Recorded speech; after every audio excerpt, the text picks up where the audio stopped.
Hello guys, welcome to my channel desi note Alana Singh. तो guys, आज की स्टोरी मोहन जोदड़ो का रहस्य। इतनी एडवांस सभ्यता आखिर कैसे? उस समय के लोग इतनी आधुनिक तकनीक के साथ कैसे रहते थे? उनके पास जो टेक्नोलॉजी थी वो तो हमारे पास भी नहीं है। सोचिए, 5000 साल पहले बनी एक सभ्यता जिसमें perfect drain system, multi storage building, certified city planning, no king no place. तो सवाल ये है, इतनी एडवांस सभ्यता आई कहाँ से और अचानक गायब कैसे हो गई? हम तो उन टेक्नोलॉजियों के बारे में इतने विस्तार से आज भी नहीं जानते जो 5000 साल पहले लोग जानते थे। हमने तो सब कुछ पढ़ाई से सीखा और उस समय में तो हमें पता ही नहीं वो लोग इतनी एडवांस तकनीक के साथ कैसे जीते थे। उनके पास ये तकनीक आई कहाँ से? तो आज की कहानी हमारी इसी पर बेस्ड है। अध्याय 1, रेत के नीचे छुपा शहर। 1922 की बात है। सिंध प्रांत की तपती हुई जमीन, जहाँ सिर्फ धूल, रेत और सन्नाटा था। एक अंग्रेज पुरातत्वविद R.D. बनर्जी जब वहाँ खुदाई करवा रहे थे, तभी एक मजदूर की फावड़ी किसी ठोस चीज से टकराई। ठक। सबने सोचा कोई पुराना पत्थर होगा, लेकिन जब रेत हटाई गई तो सामने था सीधी ईंटों से बना रास्ता। सब वह रास्ता देखकर बिल्कुल हैरान हो गए और उनकी जिज्ञासा और ज्यादा बढ़ गई और वो उस जगह की खुदाई बारीकी से करने लगे। रास्ता, और वो भी 5000 साल पुराना। धीरे धीरे जमीन के नीचे एक पूरा शहर बाहर आने लगा। नाम दिया गया मोहन जोदड़ो, यानी मृतकों का टीला। अध्याय 2, समय से आगे की सभ्यता। मोहन जोदड़ो कोई साधारण प्राचीन नगर नहीं था। यहाँ सड़कें सीधी थीं, गलियां 90 डिग्री पर कटी थीं, हर घर में स्नान घर, हर घर से जुड़ा ड्रेन सिस्टम। आज के बड़े बड़े महानगर भी जिस प्लानिंग के लिए जूझते हैं, वो सब यहाँ 5000 साल पहले मौजूद था। सबसे चौंकाने वाली बात, एक भी महल नहीं, कोई बड़ा मंदिर नहीं, कोई राजा या सम्राट का नाम नहीं। तो फिर ये शहर चला कौन रहा था?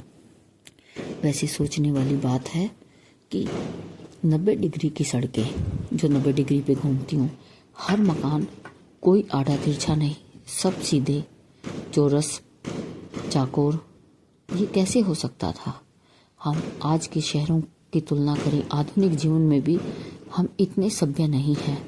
किसी का मकान कहीं से टेढ़ा है तो किसी का कहीं से टेढ़ा है, कोई गली कहीं चौड़ी है, कहीं पे जाके भीड़ी हो जाती है। पर उस समय में हर चीज इतनी परफेक्ट, बिना किसी के, ये कैसे संभव था? अध्याय 3, ग्रेट बाथ। कोई साधारण स्नान घर नहीं, मोहन जोदड़ो के बीचों बीच एक विशाल संरचना मिली। ग्रेट बाथ, ईंटों से बना विशाल कुंड जिसमें पानी रिस ना सके। इसके लिए नेचुरल वाटरप्रूफिंग की गई थी। वैज्ञानिक बोले यह धार्मिक स्नान के लिए था। लेकिन सवाल ये है, अगर ये धार्मिक था तो यहाँ कोई मूर्ति क्यों नहीं मिली? कुछ शोधकर्ता मानते हैं यह कोई ऊर्जा केंद्र था या फिर खगोलीय अनुष्ठानों से जुड़ा स्थान। कुछ लोग यहाँ तक कहते हैं यह सभ्यता पानी और ध्वनि ऊर्जा को समझती थी। अध्याय 4, बिना हथियारों की सभ्यता। मोहनजोदड़ो से तलवारें नहीं मिली, युद्ध के निशान नहीं मिले, किलेबंदी नहीं मिली। इतनी बड़ी सभ्यता और एक भी युद्ध का प्रमाण नहीं। क्या यह दुनिया की सबसे शांतिपूर्ण सभ्यता थी, या फिर इसके पास ऐसा ज्ञान था जिससे दुश्मन पास आने की हिम्मत ही नहीं करता। अध्याय 5, अचानक मौत का शहर। अब कहानी ने लिया सबसे डरावना मोड़। कुछ घरों में इंसानी कंकाल ऐसे मिले जैसे लोग चलते चलते गिर पड़े हों।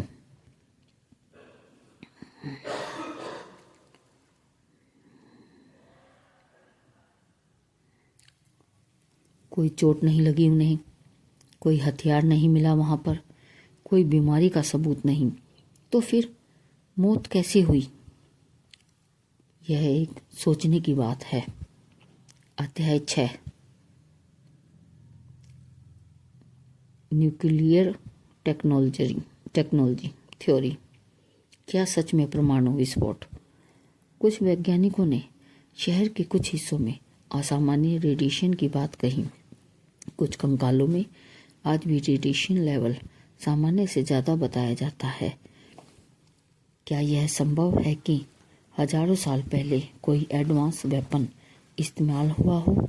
महाभारत में लिखा है, एक ऐसा अस्त्र जो सूरज से भी ज़्यादा चमकदार था। क्या वो सिर्फ कहानी थी या कोई भूला बिसरा सच? अध्याय 7, कुछ लोग मानते हैं इतनी एडवांस प्लानिंग, सामान्य ईंटों का नाप, परफेक्ट ज्योमेट्रिकल, ये सब उस समय के इंसान के लिए संभव नहीं था। तो क्या किसी बाहरी सभ्यता ने मदद की? क्या मोहनजोदड़ो धरती पर किसी और दुनिया का प्रयोग था? अध्याय 8, पानी बना विनाश का कारण। एक और थ्योरी कहते हैं लोग, सिंधु नदी की ने दिशा बदली, बाढ़ आई, शहर धीरे धीरे डूब गया। लेकिन सवाल ये है, अगर बाढ़ आई तो लोग क्यों नहीं भागे? कंकाल शहर के अंदर क्यों मिले?